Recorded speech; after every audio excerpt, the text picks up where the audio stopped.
এই অনুষ্ঠানটির সহযোগী নিবেদক বার্নপুর স্টিল। অশ্বরোগের জন্য বৈদেশি অশ্বকল্প। ফোন করুন 011-255-32553।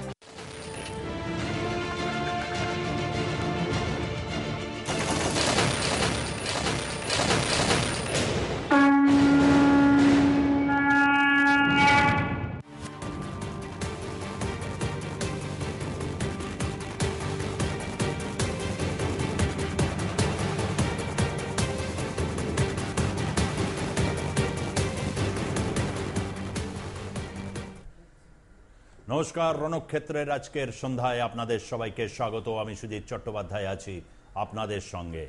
সিঙ্গুরে দিদির বার্তা, বার্তা নাম্বার 1, শিল্প এবং কৃষি দুটোই হবে, দুটোরই সহাবস্থান। শিল্প এবং কৃষি তার নিজের ভাষায় ব্যক্ত করেছেন দুই ভাই বোনের মতো, অর্থাৎ ঠিক সমানভাবে বেড়ে উঠবে। টাটাদের উদ্দেশ্যে এবং BMW বা যারা গাড়ি কারখানা করতে চাইবেন তাদের 1000 একর জমি রেডি আছে গোয়ালতোড়, পশ্চিম মেদিনীপুরে, পানাগড়, এছাড়া হাওড়াতেও জমি আছে। অর্থাৎ শিল্পের জন্য যে জমি, গাড়ি শিল্পের জন্যে 1000 একর জমি, সেই বার্তাটি তিনি আজ পৌঁছে দিয়েছেন। এবং গুরুত্বপূর্ণ আরেকটি বার্তা আর আজকে আছে, বাংলাই হবে আগামী দিনে সবুজ আন্দোলনের পীঠস্থান। ইদানিং খুব চর্চা হচ্ছে 10 বছরের অতীতে আর ফিরে যাবার উপায় নেই, তার কারণ ইতিহাসের বৃত্ত সম্পূর্ণ হয়েছে। সেদিন অনিচ্ছুক চাষিরা আজ চেক পেয়েছেন, পর্চা পাচ্ছেন, 10,000 টাকা করে পাবেন হচ্ছে প্রাথমিক সরঞ্জাম কেনার জন্য। কৃষি বিজ্ঞানী থেকে শুরু করে কৃষি দপ্তর জান লড়িয়ে দেবে সেই জমিকে চাষযোগ্য করে তোলার জন্য। যারা যারা প্রশ্ন করছেন যে কংক্রিট হয়ে গেছে, যেখানে পুরোটা যদিও হয়নি, 59 একরের মতো জমিতে কংক্রিট, আর বাদ বাকি যেগুলো পাঁচিল, খুবই যৎসামান্য, সেই জমিগুলোতে আবার চাষযোগ্য করা যাবে কিনা সেই সমস্ত কিছুর তিনি নিষ্পত্তি করার জন্য একটা বার্তা রেখেছেন। আগামী দিন সেটাও দেখব যে ভারতবর্ষের ইতিহাসে যে জমি অধিগ্রহণের পর রাষ্ট্রের হাতে বা কোনো একটি বেসরকারি সংস্থার হাতে চলে যাওয়ার পর সেই জমি পুনরায় ফিরল। ঐতিহাসিক রায়, সুপ্রিম কোর্টের ঐতিহাসিক রায়ের পর আজ যখন তারা চেক পাচ্ছেন, স্বাভাবিকভাবে উৎসবের মেজাজ, বাপ বিল্লল মানুষ সেই গোটা ঘটনাকে 10 বছর ধরে যারা অবজার্ভ করেছেন, রাজনৈতিক শিবিরের লোক, গণ আন্দোলনের যারা নেতা কর্মী, প্রত্যেকেই, এবং সবার মধ্যেই যে প্রশ্নগুলো বিভিন্ন সময় উচ্চারিত হয়েছে, সেই প্রশ্নের নিষ্পত্তি অবশ্যই হয়েছে। তার কারণ ইতিহাসের বৃত্ত, বিপুল জনসমাগম।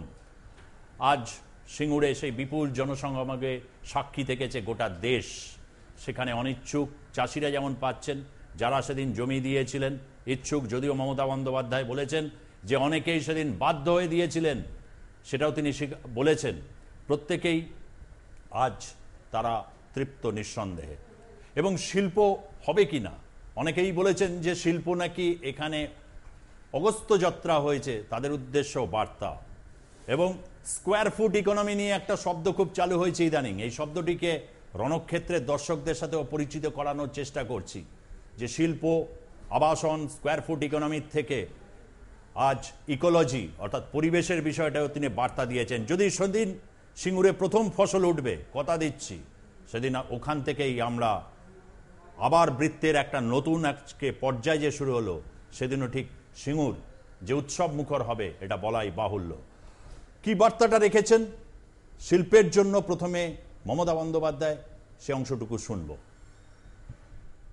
যদি আমি 1 মাস সময় দিলাম, একটু ভাবুন, 1 মাসের মধ্যে আমি আপনাদের 1000 একর জমি দেবো। গোয়ালতরে আমার ল্যান্ড ব্যাংকে জমি আছে, করবেন? এটা আমার জমি, কারো কেড়ে নেওয়া জমি নয়, আমার সরকারের জমি, ল্যান্ড ব্যাংকের জমি। গোয়ালতরে আমাদের একটা ফার্ম ছিল, এই জমিটা আমরা রেখে দিয়েছি। 1000 একর জমি, 900 সামথিং। যদি কেউ অটো ইন্ডাস্ট্রি করতে চান, সে টাটাই হোক, BMW হোক বা অন্য কেউ হন, তাদের জন্য জমি রাখা থাকবে। শুনলেন, এরপর এক এক করে আমরা বিভিন্ন বক্তব্যের বিভিন্ন রেস ধরে এগোতে থাকবো। যারা আজকে প্যানেলিস্ট হিসাবে রয়েছেন, রাহুল চক্রবর্তী, তৃণমূল কংগ্রেস নেতা, আপনাকে স্বাগত জানাচ্ছি। রয়েছেন প্রবীর বিশ্বাস, সমাজকর্মী, স্বাগত প্রবীর বিশ্বাস আপনাকেও। আরএসপি নেতা রাজীব ব্যানার্জি, স্বাগত রাজীব ব্যানার্জি, এবং পরবর্তী ক্ষেত্রে রাজ্য বিজেপি মুখপাত্র কৃষাণ মিত্র যোগদান করছেন। আমি প্রথমে রাহুল চক্রবর্তীর কাছে, সিঙ্গুর থেকে আজকের এই সমাবেশে থাকার পর যে উত্তেজনা, নিঃসন্দেহে ফিরে এসে প্রথমে কি বলবে তুমি প্রাথমিক প্রতিক্রিয়ায়? আজকে এই যে সমাবেশ, আজকে দিদি বাংলার মাননীয় মুখ্যমন্ত্রী নিজে বলেছেন যে এই সমাবেশ ঐতিহাসিক সমাবেশ। আজকে যারা সুজিত কোথাও দাঁড়িয়ে প্রচার করার চেষ্টা করছিল যে এখানে দাঁড়িয়ে মহামান্য সুপ্রিম কোর্টের রায়ের পরও বহু মানুষ অখুশি বা এটা সম্পূর্ণ কাজ হয়নি, তাদের উদ্দেশ্যে আমার বার্তা বলা একটাই কথা যে যেভাবে মানুষের ঢল নেমেছিল আজকে, সেটা তো আমরা করিনি।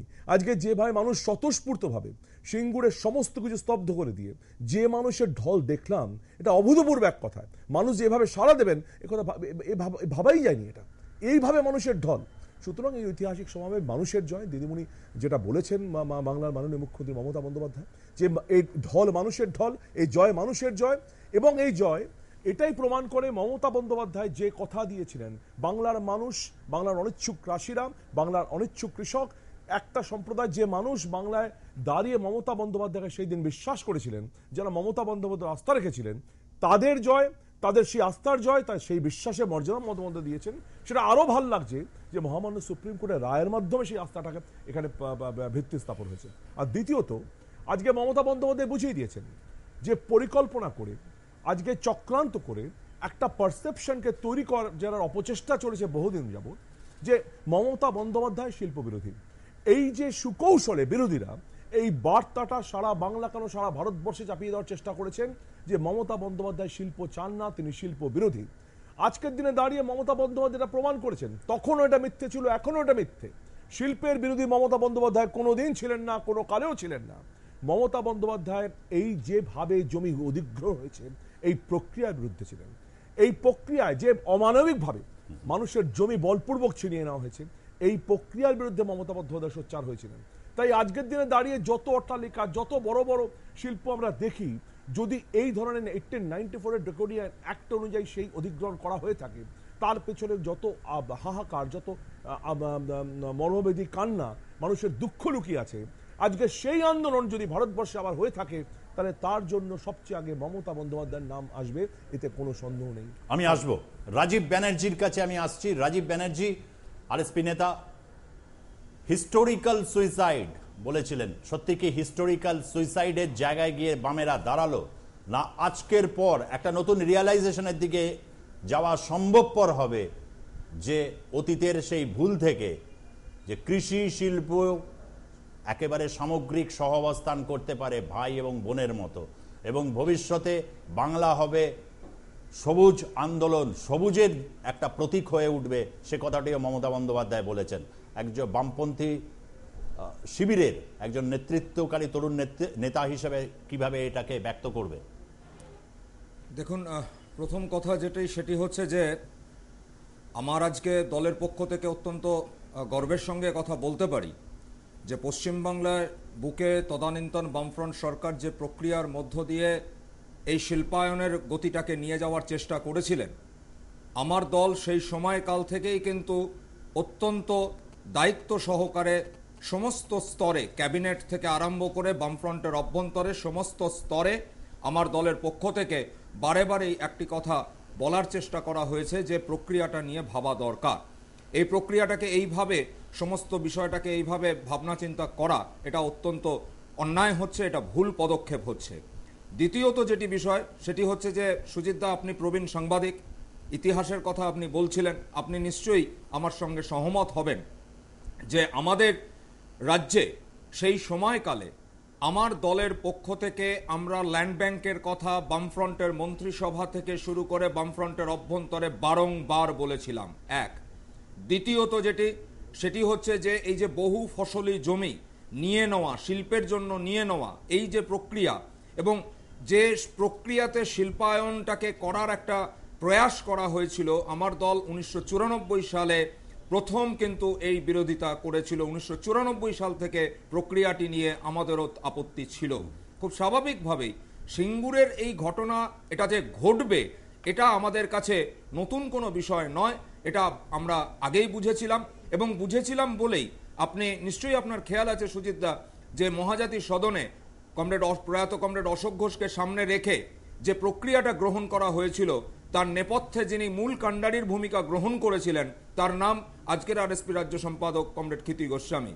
তিনি বারংবার সেই সময় দাঁড়িয়ে এ কথাটাই বামফ্রন্টের অভ্যন্তরে বোঝাবার চেষ্টা করেছেন, যে কথা বামফ্রন্টের কেউ কেউ বলার চেষ্টা করেছিলেন যে পুঁজির কোনো রং হয় না, সে পুঁজি বেড়াল ধরতে পারে কিনা সেটাই বড় ব্যাপার।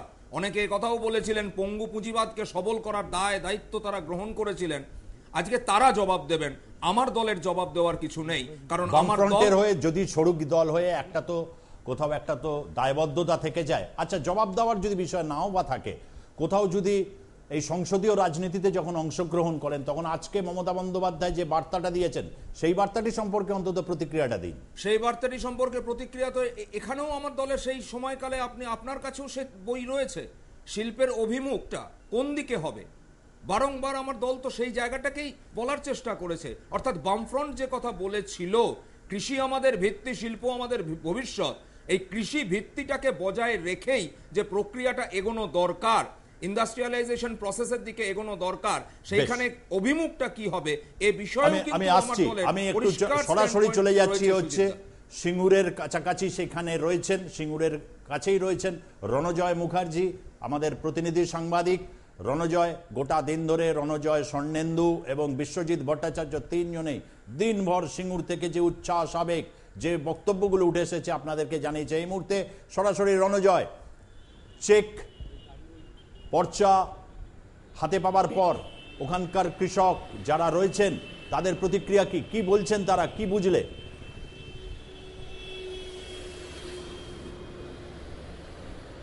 হ্যাঁ সুজিতদা, কৃষকদের যে প্রতিক্রিয়া অত্যন্ত উচ্ছ্বসিত। তারা 10 বছর তারা বুকের মধ্যে বলা যেতে পারে যে পাথর চাপা দিয়ে তাদের বুকের মধ্যে তারা এই কয়েকদিন কোনো রকমভাবে বেঁচে পড়তে ছিলেন, এবং যারা শহীদ হয়েছিলেন, তাপসী মালিক শহীদ হয়েছিলেন, আরও অনেকে এই সিঙ্গুর আন্দোলনে মারা গিয়েছিলেন। কিন্তু তাছাড়া বহু মানুষ রয়েছেন যারা অত্যন্ত মনোকষ্টে, দারিদ্র্য সহ্য না করতে পেরে দিন দিন প্রচণ্ডভাবে টেনশানে পড়ে তাদেরও কিন্তু মৃত্যুর মুখে যেতে হয়েছে।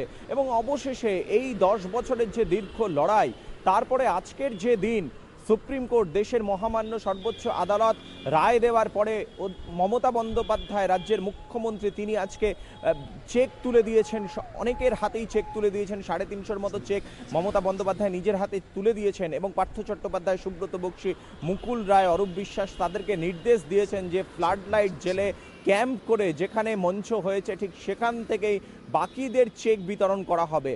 এবং পর্চার সংখ্যাটা যেহেতু অনেকটা বেশি, 9000-এর ওপরে পর্চা, যতগুলো পারবে পর্চা আজকে দিয়ে দেওয়া হবে, এবং বাকি পর্চাগুলোও কিন্তু কয়েকদিনের মধ্যে দিয়ে দেওয়া হবে। এবং যে অবস্থা, সিঙ্গুরের যেই চাষিরা অত্যন্ত দরিদ্র, নিঃস্বরিক্ত চাষিরা, যাদের জমি কেড়ে নেওয়া হয়েছিল, এবং অনেকেই ইচ্ছুক চাষি ছিলেন, যদিও মুখ্যমন্ত্রী আজকে মঞ্চ থেকে বলেছেন যে ইচ্ছুক, তারা কতটা ইচ্ছুক ছিলেন সে বিষয়েও কিন্তু যথেষ্ট এই নিয়েও কিন্তু প্রশ্ন রয়েছে। যাই হোক, ইচ্ছুক এবং অনিচ্ছুক সমস্ত চাষিই কিন্তু চেক পেয়ে যাচ্ছেন, তারা জমি ফেরত পাচ্ছেন। এবং এই জায়গা থেকে কেউ বলছেন যে কতক্ষণে আমি জমিতে যাব, তারা এতটাই আবেগমতিত হয়ে পড়েছেন। কেউ হয়তো নিজের মুখের কথায়, শব্দে তারা কিন্তু প্রকাশ করতে পারছেন না তাদের আনন্দটা, তাদের বডি জেস্চার, সেটা থেকেই কিন্তু প্রকাশিত হচ্ছে সংবাদ মাধ্যমের কাছে যে তারা কতটা খুশি। অনেকেই কিন্তু বুঝতে পারছি আমরা তাদের সঙ্গে কথা বলে, এর আগেও আমরা সিঙ্গুরে এসেছি, তাদের সঙ্গে কথা বলে আমরা যেটা বুঝতে পারছি, তারা নতুন করে যেন জীবন ফিরে পেলেন, এবং এই জায়গা থেকেই তারা নতুন করে ফসল ফলাতে চান। সিঙ্গুরের 2 ফসলি 3 ফসলি জমিতে তারা বছরভর চাষ করতে চান, এবং চাষ করে যে মুনাফা হবে সেই মুনাফা ঘরে নিয়ে যেতে চান, এবং স্ত্রী, পুত্র, স্বামী, কন্যা নিয়ে সকলে আবার সেই সুখের সংসার করতে চান। 2006 সালে যখন জমি তাদের থেকে কেড়ে নেওয়া হয়েছিল, তার আগে তাদের যে সুখের সংসার ছিল, সেই সুখের সংসার আবার ফিরে আসছে।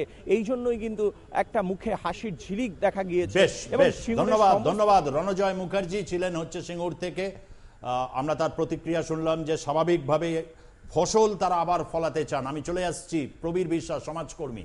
প্রবীর, হ্যাঁ, যে কথা আলোচনা হচ্ছিল, মাননীয় রাজীব বাবু বলছিলেন যে অনেকগুলো টার্ম ইউজ করলেন উনি, সেটা হচ্ছে ল্যান্ড ব্যাংক, বা ওনারা ফ্রন্টের অন্দরে বলার চেষ্টা করেছেন, বহু ফসলি জমি নেওয়া যাবে না ওনারা বলেছেন, কিন্তু এর বাস্তবায়নটা আমরা কিন্তু দেখিনি।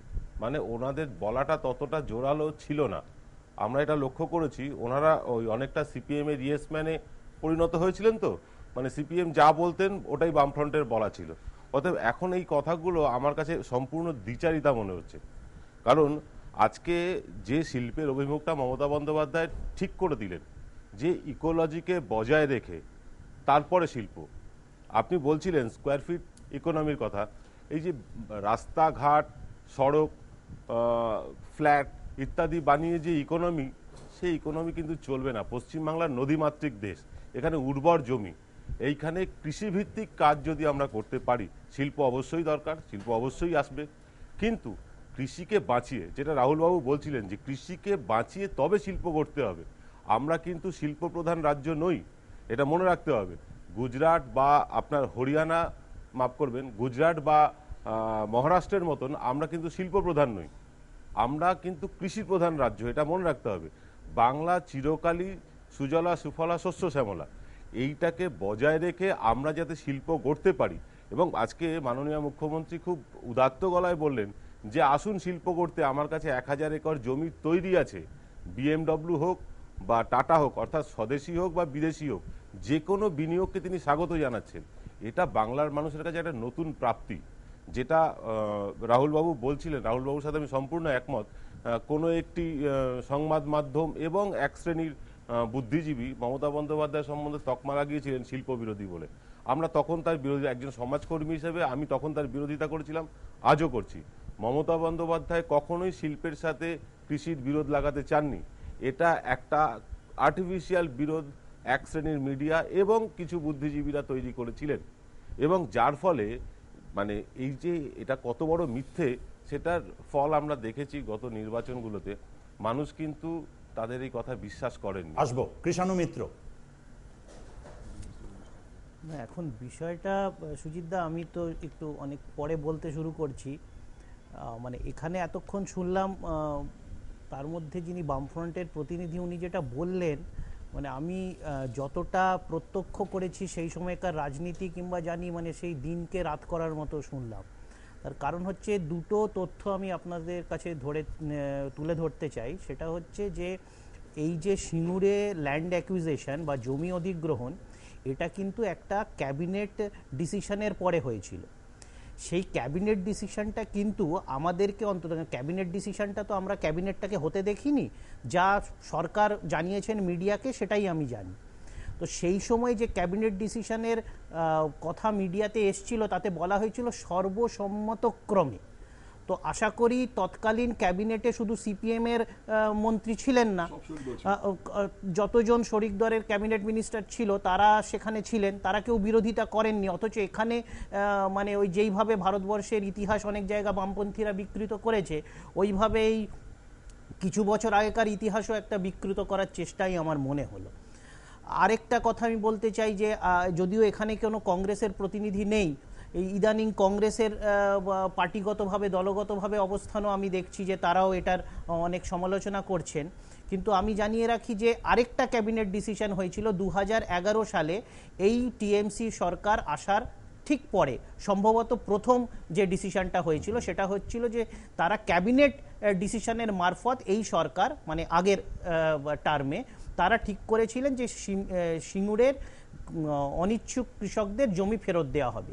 সেই ক্যাবিনেট ডিসিশনেও যে রিপোর্টটা বেরিয়েছিল কিংবা সরকারের পক্ষ থেকে যে মিডিয়াকে জানানো হয়েছিল, সেটাও জানানো হয়েছিল যে সর্বসম্মতিক্রমে ডিসিশন হয়েছে। তার মানে সেই ক্যাবিনেটে কিন্তু তৃণমূলের সাথে কংগ্রেসের মন্ত্রীরাও ছিলেন, তাদের প্রতিনিধি ছিল, তারাও কিন্তু সেইভাবে ফিরিয়ে দেওয়ার যে ক্যাবিনেট ডিসিশনটা হলো সেটা বিরোধিতা করেননি। এখন মানে জোটের রাজনীতি, তারা তো অনেক কিছুই বলেন, তো এখন মেনে নিতে হবে। রাজীববাবু বললেন যখন আমি ধরে নিচ্ছি, কিন্তু কোনটা সত্যি সেটা এখন আমি বুঝতে পারলাম না।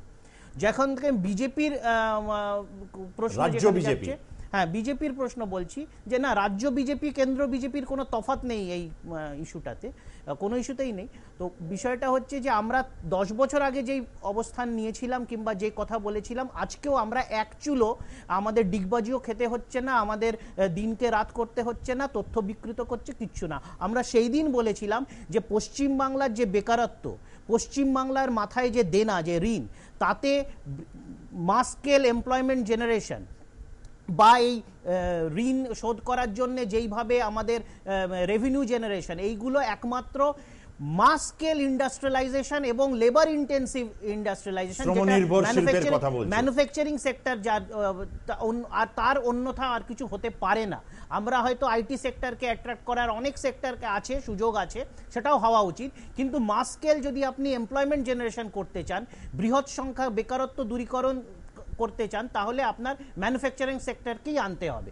এবং সেই জন্যে আমরা সেই দিন আমার দলের অবস্থান ছিল, এবং সেই দিন আমরা বলেছিলাম যে ইন্ডাস্ট্রিয়ালাইজেশনের আমরা পক্ষে, কিন্তু যেইভাবে জমি অধিগ্রহণ করা হলো, আমরা সেই চিত্র দেখেছিলাম। দুর্ভাগ্যবশত আমি এই গত 7 দিনে কিন্তু সেরকমভাবে বাংলার মিডিয়াতে সেই দিনকার সেই চিত্র দেখিনি, যে বেঙ্গল পুলিশ তারা সিঙ্গুরের গ্রামে ভিটের মধ্যে, মাটির বাড়ির মধ্যে ঢুকে বাড়ির মহিলাদের লাঠিপেটা করছে।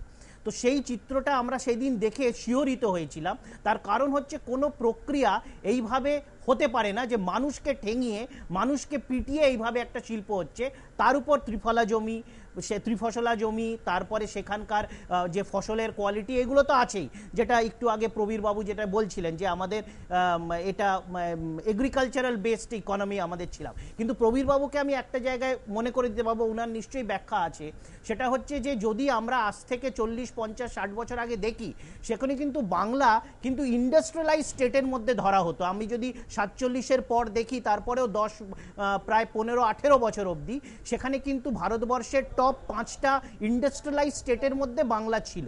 আমি একটা ছোট্ট উদাহরণ এখানে আরেকটা যুক্ত করতে চাইবো।